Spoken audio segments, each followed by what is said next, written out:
Pour découvrir l'interface de Litchi Slicer, eh ben, tout simplement, la première étape à faire, et je vous le montre pas ici parce que c'est relativement classique, c'est de télécharger le logiciel, de l'installer, de créer votre compte, et au premier lancement, il va vous demander si vous voulez rajouter une imprimante de type résine ou filament. Ici, au niveau du logiciel, j'ai choisi une imprimante de type résine, ce qui se voit au niveau de l'interface qui est grise et bleue. Vous aurez pris une imprimante de type filament, l'interface sera en grise et orange. Voilà, donc bleu résine, orange filament. Pour ça, c'était quelque chose d'un petit peu différent. Alors, la première étape pour moi va être de vous montrer comment on rajoute une imprimante, car c'est quelque chose d'assez important. Si par exemple vous vous êtes trompé dans l'ajout d'imprimante au début, ou alors vous avez une deuxième imprimante, ou alors vous l'installez une imprimante de type filament, comme ça je vais vous montrer les deux univers dans cette première étape de la vidéo. Vous avez tout en haut de l'interface, bien sûr, des menus classiques, fichiers, édition, objets, vue et aide, mais en dessous, il y a toute une série de boutons, et vous avez notamment 3D Printer. Ce bouton est très important, car il va lister toutes vos imprimantes 3D, et aussi les paramètres d'impression associés, que ce soit de la résine ou du filament. Comme je vous disais, j'ai une Lego Saturn 2, avec en dessous des paramètres d'impression de résine, proposés par défaut avec le logiciel. Alors, si vous achetez une imprimante de type filament, je clique sur Add, et là, le logiciel me demande qu'est-ce que je veux rajouter, résine ou filament. Je choisis filament, et là, vous allez avoir toute une liste de fabricants voilà, qui va apparaître. Je vais par exemple prendre une Anycubic, une Cobra 2, petite imprimante qui est bien pour démarrer, et vous remarquez, l'interface est passée de bleu à orange. Vous voyez, bleu, j'ai de la résine, orange, j'ai du filament. Voilà, donc n'hésitez pas à rajouter vos différentes imprimantes, et après, éditer vos paramètres, mais ça, j'en parlerai plus tard. Je ferme en cliquant donc la petite boîte et vous voyez ici, je suis maintenant sur du filament. C'est-à-dire que si je rajoute un petit modèle 3D, hop, je me retrouve dans l'interface filament. Sauf que non, non Thomas, tu m'as dit avant, on a attaqué la partie résine. Et oui, pour repasser en résine, très simplement, soit je vais dans le menu 3D Printer, vous marquez l'icône à changer pour représenter donc une imprimante, une buse avec une extrusion de filament. Et là, à côté des repassages, avant c'était résine, je ne sais pas si vous avez vu, maintenant c'est marqué filament. Donc je clique sur 3D Printer, je clique sur Saturn 2, il me dit attention, on a choisi une imprimante dans un type différent, à vous de voir qu'est-ce que vous voulez faire, sauvegarder votre scène et continuer, ou alors juste continuer sans sauvegarder. Pourquoi? Car c'est quand même deux mondes différents, et en passant de l'un à l'autre, vous allez perdre des choses, notamment par exemple les supports, qui vont être différents et vont disparaître, donc attention à ça, entre guillemets, c'est destructif. Donc là, je n'ai rien, je clique sur continuer, et hop, je suis passé en résine. L'autre moyen aussi de le faire, quand vous mettez votre curseur tout en haut de l'écran, vous avez un petit menu qui apparaît ici, filament et résine. Vous pouvez comme ça basculer le même petit menu de l'un vers l'autre. Donc là, moi, je vais rester sur de la résine. Voilà, ici. Au niveau du logiciel. Alors, j'étais très rapide, j'ai rajouté un modèle 3D, première étape relativement indispensable. Pour la faire simple, je suis allé dans toute la série de petits boutons qui se trouvent là-haut. Vous avez donc l'imprimante 3D, donc vos choix d'imprimante 3D, les paramètres de résine, l'historique, la librairie et un moyen d'importer des objets 3D. Alors, pour faire très simple pour commencer, j'ai cliqué dans le bouton librairie et j'ai choisi ici le petit Benchy, modèle très connu, ou alors je pourrais très bien, je clique sur supprime sur mon clavier, la touche supr, cliquez sur le petit poussin, voilà, de Litchi Slicer qui va se charger, modèle proposé par défaut. Si vous voulez importer votre propre objet 3D, un fichier donc 3MF, OBJ ou STL, vous avez le petit bouton ici import qui va importer, proposer d'ouvrir un fichier sur votre ordinateur ou alors le glisser, déposer directement dans l'interface depuis votre bureau. C'est quelque chose de relativement simple et classique. Donc voilà, tous ces boutons en haut sont en fait des boutons d'accès aux éléments les plus importants du logiciel. Maintenant, cette partie-là va être commune avec la version filament de Litchi Slicer. L'interface reste en bleu pareil, mais c'est exactement la même chose au niveau du logiciel. Par contre, par la suite, il y aura de la différence. Alors, comme tout à l'heure, je vous le disais, vous avez ici donc ces menus classiques, ces boutons assez importants, notamment la librairie ici qui est ouverte. Voilà, j'ai cliqué dans le vide à côté, ça l'a fait disparaître. Vous voyez, je clique sur librairie, ça s'ouvre. On clique dans le vide, ça va se fermer. Ce comportement, vous allez le retrouver un petit peu partout. Et vous avez élément encore plus important, en fait c'est je crois la chose la plus critique à savoir au niveau de l'interface de Litchi Slicer, vous avez au milieu de l'écran donc ces trois petits onglets, Layout, Prepare et Export. Layout, c'est donc l'organisation de l'espace de travail. Prepare, c'est préparer votre modèle 3D. Et enfin, exportation, c'est exporter vers votre imprimante 3D. Alors attention à ça, l'exportation inclut aussi des outils de prévisualisation avant d'exporter votre modèle pour mieux comprendre comment il est fait. Alors, avant d'aller montrer ces trois différents espaces de travail, on appelle ça des workspaces en anglais, donc espace de travail, vous avez sur le côté, ici à gauche, toute une série de boutons, avec, vous voyez ici, des sous-boutons, ou la rotation, voilà aussi des sous-boutons. C'est en fait une palette d'outils assez classique. Si vous travaillez avec des produits comme des logiciels comme Photoshop, Illustrator, vous connaissez bien évidemment ce mode de fonctionnement. Et vous avez de l'autre côté, quand un objet, voilà, ici, sélectionnez ce petit poussin, vous avez des palettes sur la droite de l'écran avec, en fonction de votre sélection de votre outil ici, toutes les options, les paramètres, les sous-outils, les sous-options qui vont aller avec. Exemple, je suis avec l'outil Move de sélectionner. Je vais pouvoir rentrer ici des valeurs numériques, dire je voudrais me déplacer peut-être en Z, j'appuie sur mon clavier numérique 5, hop là, mon modèle est monté directement de 5 mm, avec juste en dessous différents boutons, On Platform, pour dire je voudrais mettre mon objet sur la plateforme d'impression, On Platform, hop, il est descendu. Donc je ne vais pas m'amuser à couvrir tous les boutons un par un là dans l'immédiat, c'est pas du tout le but, mais pour dire que voilà, vous avez des outils sur la gauche dans cette palette flottante qui va, en fonction de l'outil que vous avez sélectionné, vous faire apparaître sur la droite des valeurs numériques et des sous-outils. Donc n'hésitez pas à regarder. Il y a pas mal d'outils, entre guillemets, comme ça, on va dire, cachés. Par exemple, si je prends, vous voyez, la rotation, on a les paramètres de rotation classiques, on a l'auto-orientation, on a aussi la réinitialisation de la rotation. Donc voilà, donc n'hésitez pas à creuser et lancer les outils. Soyez curieux, n'hésitez pas à cliquer et donc sélectionner. Bref, ce que je voulais vous dire, donc ces outils ici, ces palettes de paramètres de l'autre côté. Donc élément assez important et ça va être dynamique en fonction de l'espace de travail où vous allez être. Vous allez voir que ces outils-là vont changer. Si à un moment vous cherchez un outil, je comprends pas, il était sur le côté, je le vois pas.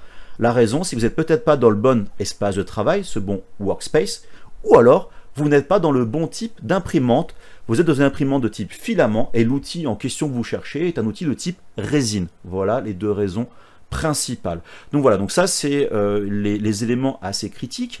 Vous avez tout en haut de l'écran ici, donc à droite, cette espèce de view cube. On peut cliquer et glisser dessus pour faire de la rotation assez rapidement, ou alors contraindre la navigation en vue par exemple de dessus. Vous voyez sur un coin gauche, voilà, c'est un petit manipulateur assez pratique. Vous avez la petite maison ici pour revenir à l'état initial en fait du logiciel, la vue par défaut. Et vous avez ce petit engrenage assez utile ici. Donc Go Home, qui est ce qu'on va faire juste à l'instant. Mais surtout, vous pouvez passer de mode perspective à un mode orthographique, donc sans perspective, ce qui est assez pratique quand on veut déplacer les objets précisément vus dessus. On peut aussi basculer la caméra assez important pour travailler comme travaille l'imprimante 3D. On sait qu'il y a des gens qui ont besoin de se mettre à l'envers, et oui, car en impression 3D résine, si vous faites du filament, ça ne vous concerne pas, mais en résine, on travaille finalement la tête en bas, mais pour des raisons d'habitude, on met la caméra à l'envers. Vous pouvez très bien, donc comme ça, flipper ici et là. Vous avez un mode d'affichage pour voir le fil de fer, il y a une preview donc des couches, etc. Et on peut enregistrer ces différentes vues. Mais là, je ne veux pas vous embrouiller pour dire que, attention, vous avez ici des petites options un peu cachées. Et vous remarquez, au moment où je fais cette présentation-là, j'ai cette petite notification qui est apparue en haut de l'écran. Et oui, Litchi Slicer vous a dit, attention, depuis quelque temps tu travailles sur cette scène-là, tu ne l'as pas enregistré, c'est peut-être un petit peu dangereux, donc est-ce que tu veux l'enregistrer? Donc là, on peut l'enregistrer en mode scène, ou alors en mode lit, on va dire version allégée. Je ne parle pas des différences, donc conseil, enregistrez votre scène au format lisse, ou alors dans le menu fichier, vous avez ici Save As, pareil, la fonction, donc enregistrer une scène au format Litchi Slicer. Alors, c'était pas prévu dans cette partie-là de la vidéo, mais n'hésitez pas à enregistrer régulièrement. N'oubliez pas qu'on travaille sur des données 3D, des fois très très lourdes. Si votre machine est un petit peu légère, ça peut arriver des fois qu'il y a un petit problème, donc ne perdez pas votre travail. Pensez à enregistrer régulièrement votre travail. Voilà. Alors là, dans les besoins de la vidéo, je ne vais pas le faire. J'essaie de faire une vidéo sur l'enregistrement. À l'occasion, j'enregistre ce petit warning. Je ferme ce petit warning. Donc voilà, donc retour à l'état initial et je reviens sur cette navigation après cette petite parenthèse. Vous avez ce petit cube, c'est très bien, mais comment je zoome, comment je me déplace? Alors attention à ça, prenez l'habitude le plus possible de travailler avec votre souris et pas ce petit manipulateur, c'est pas le plus pratique. Je parlerai de la navigation 3D dans une autre vidéo, mais à peu de choses près, vous avez une souris avec éventuellement donc 3 boutons, je le souhaite, et une molette. À peu de choses près, la molette permet de zoomer et dézoomer, le clic droit permet de faire une rotation, et quand vous appuyez sur le bouton de votre molette, vous pouvez faire un déplacement parallèle. Donc ça c'est une première solution, ou alors utilisez votre clavier, la touche Alt et clic droit fait un déplacement parallèle, Alt et le bouton de la molette tout court fait un déplacement, voilà comme ça, parallèle de la caméra, et CTRL et clic droit permet de faire un zoom. Voilà, donc n'hésitez pas à essayer cette partie-là, mais ça fera donc lieu à une autre vidéo dédiée.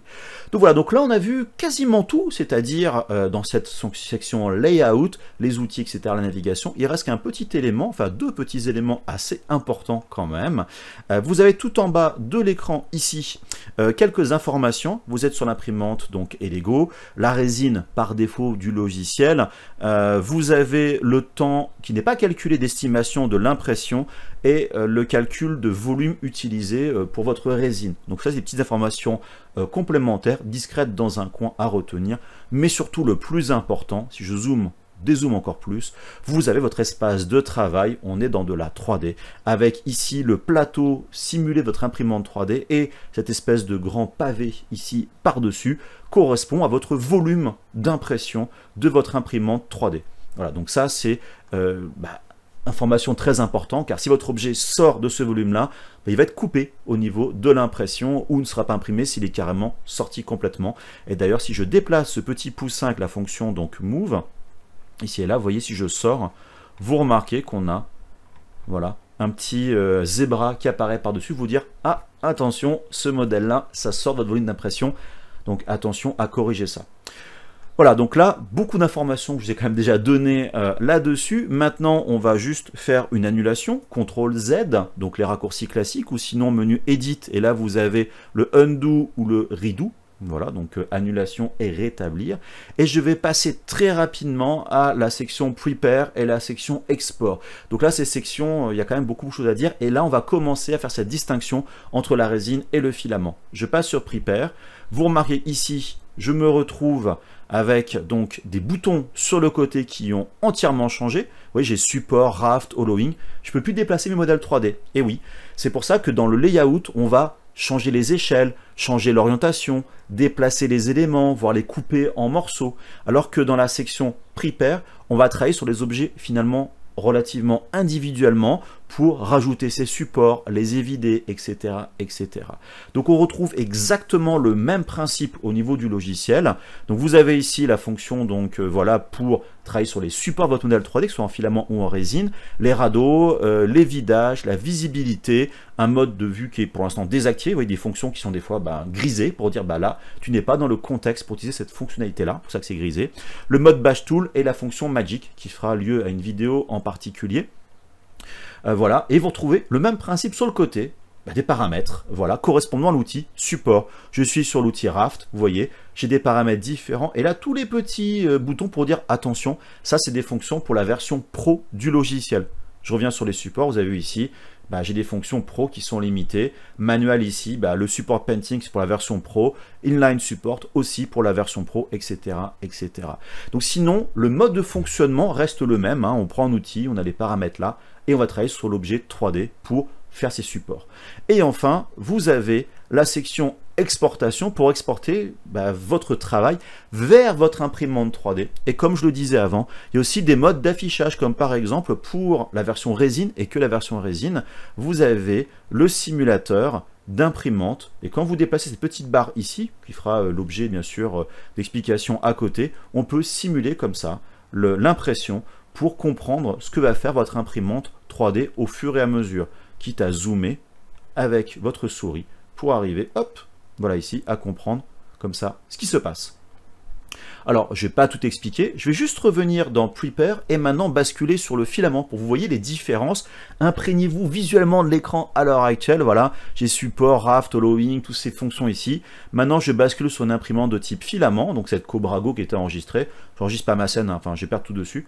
Et ben là, vous voyez que j'ai des fonctions différentes. J'ai Override, support, l'icône a changé, visibilité, Batch Tool, mais il manque entre guillemets des choses. C'est pas qu'il manque, c'est que c'est différent. Et au niveau des supports, des overrides, pardon, qui n'existent pas ailleurs, et ben voilà, ici j'ai une interface avec des fonctions différentes. Et pareil pour l'exportation, j'ai des fonctions en moins, j'ai pas le simulateur dessus, j'ai les modes d'affichage, voilà, au niveau du bottom, du bas de mon modèle. Je vais partir par exemple, voilà, ici, vous voyez, pour voir ces couches-là, bref, peu importe, pour vous dire que ces fonctions-là sont propres à la version filament et pas du tout résine. Et comme ici, les paramètres d'exportation ne sont pas les mêmes. Bref, ce que je voulais vous dire, donc pour conclure un peu cette overview globale de l'interface de Litchi Slicer, c'est que voilà, déjà le contexte va être différent, résine ou filament, mais aussi cet espace de travail, voilà, entre résine et filament où on n'a pas les mêmes fonctions, les mêmes modes d'affichage. Et sinon après, mis à part ça, tout marche, on va dire, dans la philosophie, va rester relativement pareil. Vous êtes habitué à la résine, le passage au filament sera, on va dire, plus aisé, et bien évidemment, de façon réciproque. Il y a quand même un petit truc que j'oublie en fait dans ma présentation, un élément, on va dire, assez clé dans le logiciel, dans l'interface du logiciel. Je l'ai montré très rapidement, je voudrais juste revenir quelques mots dessus. Cette espèce de barre verticale que vous voyez ici, qui est présente uniquement dans l'interface Prepare et dans la préparation et dans l'exportation. Vous ne l'avez pas dans le mode layout. Voilà, j'insiste bien. Cette barre-là permet de vous montrer le modèle à la couche précisée, c'est-à-dire ici à la couche 268 ou alors 13,36 mm. Cette barre-là va être relativement importante, vous allez beaucoup l'utiliser. Il y a des raccourcis clavier pour aller plus vite, etc. Mais bref, pour dire que voilà, c'est un élément important de l'interface qu'il ne faudra pas oublier. Donc voilà pour cette vue d'ensemble donc de Litchi Slicer au niveau de l'interface, voilà, vous retrouvez un petit peu où se trouvent les différents éléments. Et bien maintenant je vais commencer à attaquer des vidéos un peu plus précises pour commencer à voir d'une façon pas forcément dans un ordre particulier. Je précise, je vais le dire en la première vidéo, la playlist pour se regarder d'une façon voilà successive ou alors dans l'ordre que vous le voulez, à vous de voir. Bien sûr le but est d'avancer progressivement, les chapitres les plus experts sont plus vers la fin dans ces playlists.